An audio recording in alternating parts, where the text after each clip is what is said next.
Monsieur le président, monsieur le ministre, monsieur le rapporteur, mes chers collègues, nous le savons, pour lutter contre cette épidémie, il est nécessaire de mobiliser des ressources logistiques et scientifiques, tout comme un véritable arsenal juridique qui a pu justifier l'institution d'un régime d'exception qualifié d'état d'urgence sanitaire. Depuis plus d'un an, le Sénat accorde au gouvernement sa confiance pour le faire. Il est donc temps que nous envisagions de quitter ce régime de la même façon que nous l'avions entrepris au mois de juillet dernier, avec l'espoir, cette fois, qu'il ne faille pas à nouveau revenir en arrière. Face à ce besoin, les différentes positions exprimées au sein de notre Parlement sont venues soulever certaines difficultés. D'un côté, chacun convenait aisément de la nécessité qu'il y avait à prolonger certains pouvoirs offerts au gouvernement et à l'administration pour encore quelques mois. D'un autre, nous pouvions observer des divergences très fortes quant au discours et à la nature du dispositif devant réaliser cette prolongation.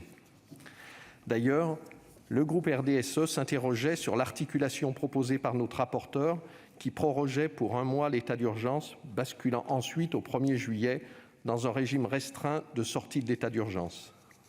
L'ingéniosité juridique était louable, mais comme l'avait souligné ma collègue Maryse Carrère, elle pouvait être source d'ambiguïtés nouvelles.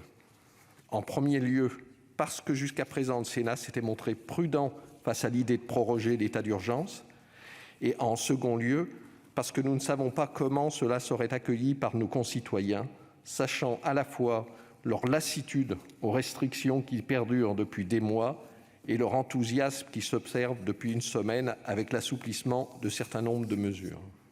Aussi, nous tenons à saluer le travail de la commission mixte paritaire qui a su trouver un accord, abandonnant la prorogation de l'état d'urgence sanitaire.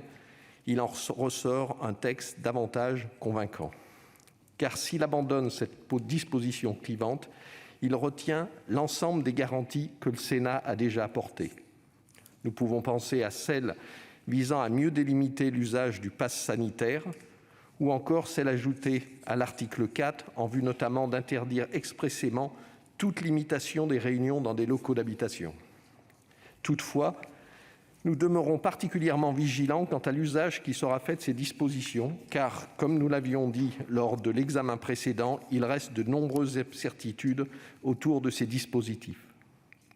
J'aimerais également insister sur celle relative à la rédaction de l'article L3131-1 du Code de la santé publique, qui limite strictement les mesures exceptionnelles du ministre de la Santé en cas de menace sanitaire. Je tiens ici à rendre hommage au travail de modernisation et d'anticipation engagé par notre rapporteur Philippe Bas. Il y a là un travail qui devrait être poursuivi à défaut d'avoir été engagé plus tôt.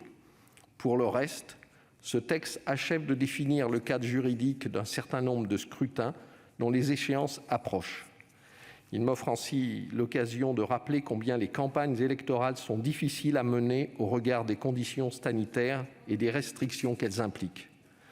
J'espère malgré tout que les candidats sauront mobiliser nos concitoyens afin que nos institutions trouvent, en dépit du contexte, la vitalité républicaine que nous leur souhaitons. Car nos conseils locaux ont été durant toute cette crise des piliers démocratiques et ils le seront encore à l'heure de la relance. Il faut donc tout faire pour endiguer l'abstention et la tentation des extrêmes. Ainsi, pour conclure, si pour ma part je suis favorable au texte dans sa nouvelle rédaction, la position du groupe RDSE demeure partagée et ainsi chacun de ses membres disposera, comme nous en avons la coutume, d'une entière liberté de vote. Merci.